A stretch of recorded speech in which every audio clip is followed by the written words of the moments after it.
Lately, I've been reading the book How to Do the Work by Dr. Nicole LaPera, and she is known as the holistic psychologist on Instagram. She has incredible content, so make sure you follow her if you're not already. But there's something in the book that really stood out to me, and I felt strongly that I needed to share with the Good Space community, with you listening to this. And it's because I started thinking about how do we regulate a hypervigilant nervous system?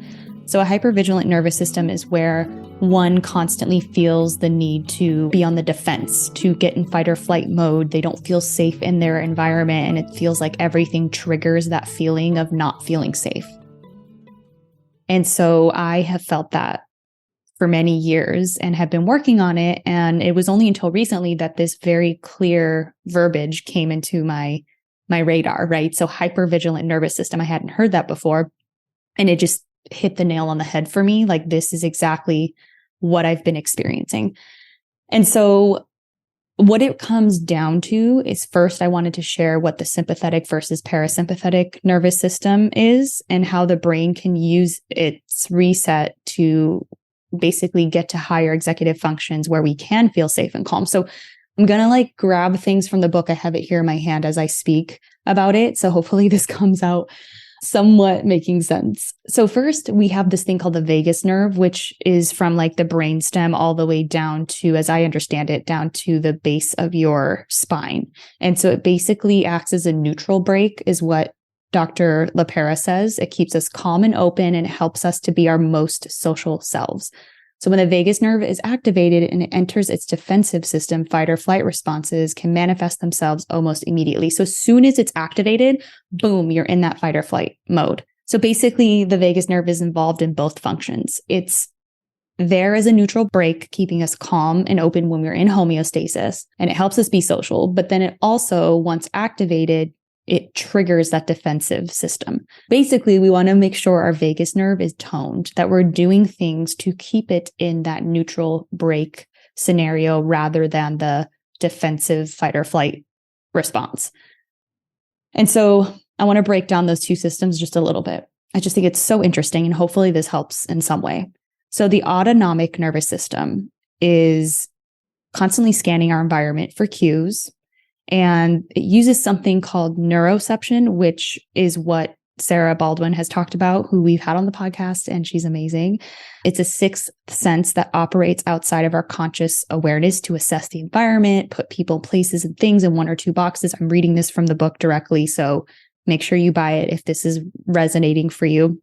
And so basically, neuroception is when we're safe, unsafe, safe, unsafe. It's just a constant vigilance, right? When our autonomic nervous system sees a situation as safe, our vagus nerve tells our body to relax.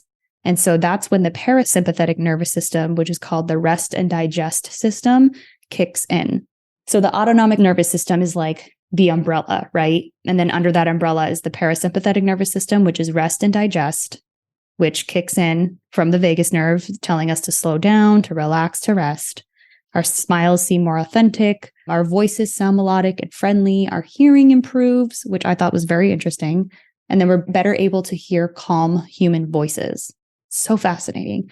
We're in a receptive state when we have the parasympathetic nervous system activated. Our resources are allocated to higher executive functions in the brain, such as planning for the future, self-motivation, problem solving, and emotional regulation. Because when we're not consumed with survival, we're free to be our authentic selves. This is a state of play, joy, compassion, and love.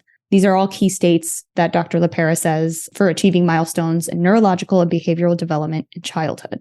So very, very important process to be in and try to be a part of constantly. So that's the parasympathetic nervous system. So the other side, the other branch of the umbrella of the autonomic nervous system is the sympathetic nervous system. So when that's activated, the vagus nerve sends SOS signals to the sympathetic nervous system, making our hearts pump harder and faster. And then you get stressed, and then the cortisol gets pumped. We literally experience the world differently when we are activated in this stress, fight or flight response. Pain doesn't register. We focus on louder, more distressing sounds.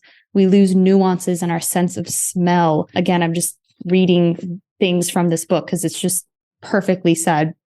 We grow dead-eyed, our brows furrow, our shoulders hunch, and we take on a defensive stance. Our voices sound unnatural, stressed out. The muscles of the middle ear close and we register only high and low frequencies. Like literally the craziest things are happening to our body. It's like we look hostile, grow angry, a friendly face is suspicious. Our body has primed itself for battle and on and on and on. Like she literally lists like a ton of other things. So people who struggle, she said, with an overactive sympathetic response system, what is known as poor vagal tone, report hosts of troubling issues. Some of the most common emotional and relational patterns include lack of emotional resilience, inability to form meaningful connections, issues with concentration, difficulty performing higher functioning cognitive tasks such as planning for the future, and trouble delaying gratification. So when I think of emotional resilience, that's basically like you are presented with a situation. So how am I handling it? How am I getting back to homeostasis? How am I managing the situation? Usually when you don't have resilience, you just get triggered and out of control and it's hard to like bring yourself back down. The most interesting part to me, because I've read about these systems when I, was in college getting my psychology degree and just throughout the years, is that, and I actually hadn't really been told this as explicitly as Nicole LePera does, but the defensive reaction that people have, that we have, is subconscious. Like it is not your conscious fault that it is happening. It's because your body is literally wired and primed to react in a defensive manner. And so it's no longer a conscious choice. And so that to me just gave me the biggest sense of freedom. Like, oh my gosh, I'm aware that this is happening. I'm aware that I'm a defensive and getting in fight or flight, but it's not literally something I can control. And so what I can control is toning that vagus nerve, learning to get in those calm states, figuring out what things help me to get back to that homeostasis and practicing it over and over and over. So essentially I can rewire my responses. So until that point, my subconscious reaction is going to be the way it is. And so it releases the pressure, it releases the shame and guilt from a reaction that you may have that you don't want to have and that you didn't have a choice in. So it is really not even your choice. So I wanted to share this with you so that you could not only understand maybe a little bit more about why you react the way that you do and the difference between parasympathetic and sympathetic nervous system, and then also that it's not your fault if you're not reacting the way you are. And just like Sarah Baldwin says, you make sense. You make absolute sense. And it's just a journey that we're on and we're walking each other home. And I hope that this planted a seed or gave you comfort in some way. And if you like what I shared, make sure you get How to Do the Work by Dr. Nicole LePera, and we will link that in the show notes so you can get it ASAP. All right, have a good one.